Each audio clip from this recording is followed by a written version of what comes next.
কবর জিয়ারত করাটা সকলের জন্য উন্মুক্ত, সবাই করতে পারেন। সেই হিসেবে আমি ব্যক্তিগতভাবে আজকে আমার আবেগ থেকে, আমার অনুভূতি থেকে আমার নেত্রী এবং আমার নেতার কবর জিয়ারত করার জন্য আমার মন চাইছে।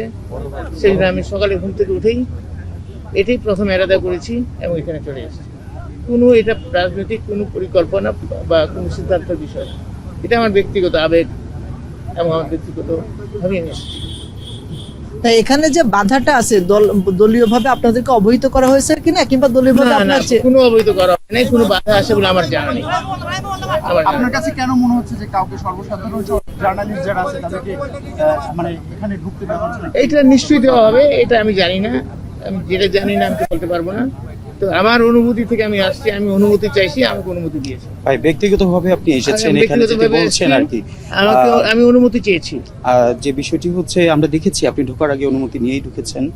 তবে একটু যদি বলি যে বিশেষ করে সামনে জাতীয় নির্বাচন আসছে এবং এই মুহূর্তে বিএনপি চেয়ারপারসন মরহুমা বেগম জিয়া তিনি চলে গেলেন সবাইকে ছেড়ে, তো দলের উপর কতটুকু ইম্প্যাক্ট পড়বে বলে মনে করছেন? শুনেন, এটা তো হায়াত মৌত রিজিক দৌলত শাহরত এইসব আল্লাহ পাকের হাতে নিয়ন্ত্রিত হয়, এটা নিয়ে কথা বলার কিছু নাই।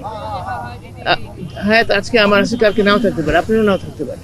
তো সেটা তো যে কোনো সময় যে কোনো মৃত্যুবরণ হতে পারেন, তাই না?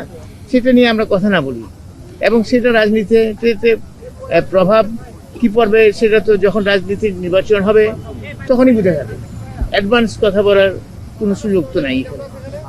আর দ্বিতীয়ত হচ্ছে, আমি এটুকু বুঝি আমাদের নেত্রী ওনার সাথে আমি অত্যন্ত ঘনিষ্ঠভাবে কাজ করে আল্লাহ পাক আমাকে সুযোগ দিয়েছিলেন। সেই সুযোগের মাধ্যমে নাকি দেখেছি ওনার দেশপ্রেম, স্বাধীনতা, সার্বভৌমত্বের সাথে কখনো আপোষ করে না। এত কাছে থেকে ওনার সাথে আমি কাজ করেছি, তারপর দেশের জনগণের জানমালের নিরাপত্তার ক্ষেত্রে উনি আপোষহীন ছিলেন। যখন আমি যা চেয়েছি নির্দেশে তাই উনি আমাকে দিয়ে দিয়েছেন। আমি বলছি যেটা করার জন্য আপনারা দেখেছেন যে র্যাব গঠনের ব্যাপারে, এবং র্যাবকে কিন্তু তখন রাজনৈতিকভাবে একদিনের জন্য, 1 ঘন্টার জন্য আমরা ব্যবহার করি না। 1 ঘন্টার জন্য আমরা ব্যবহার করি, কেউ বলতে পারবেন না, আপনারা প্রমাণ দেখাতে পারবেন না। এবং উনি সেই সুযোগটা দিয়েছিলেন। সেখানে যদি বিএনপির কোনো নেতাকর্মীরা থাকতো সেখানে উনি ছাড় দেন নাই। সেই নেত্রী ছিলেন আমাদের বেগম খালেদা জিয়া। স্বাধীনতা সার্বভৌমত্বের ক্ষেত্রে আর অনেক ঘটনা আমার ভিতরে আছে, যেটা আমি দেখি, আমার অনুভূতির ভিতরে আছে। সেই দেশপ্রেম আমি আর কারোর মধ্যে আমি এখন পর্যন্ত পাই নাই। উনার ছেলে আমাদের বর্তমান অ্যাক্টিং চেয়ারম্যান, উনার মধ্যেও আমি দেখেছি সেই একই জিনিস, যেমনটা ছিল ওনার বাবার প্রতি এবং ওনার মানে সহধর্মিণী বেগম খালেদা জিয়া এবং ওনার ছেলে।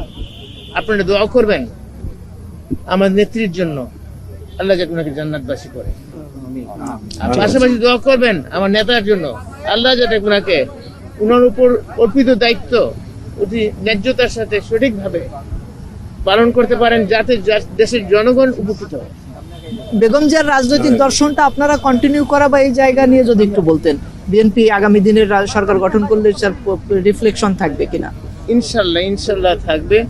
এবং আপনারা বুঝতে হবে, আমরা কিন্তু প্রথমে প্রয়াত রাষ্ট্রপতি জিয়াউর রহমানের আদর্শ নিয়ে এসেছি, এবং সেটি নিয়ে খালেদা জিয়া আমাদের নেত্রী, সাবেক প্রধানমন্ত্রী, উনিও সেই একই জিনিস নিয়ে আসছেন, এবং আমাদের নেতা জনাব তারেক রহমান সাহেব ওই একই জায়গাতে থেকে আমরা আসছি।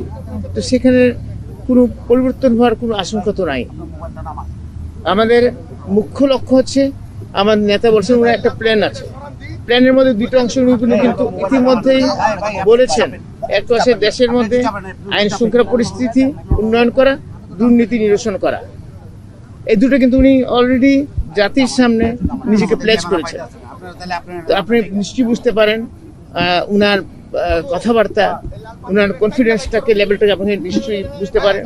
এবং ইনশাল্লাহ দোয়া করবেন, আল্লাহ যদি রহমত করে ইনশাল্লাহ তারা আমরা সেটা উনি সেটা অ্যাচিভ করবেন।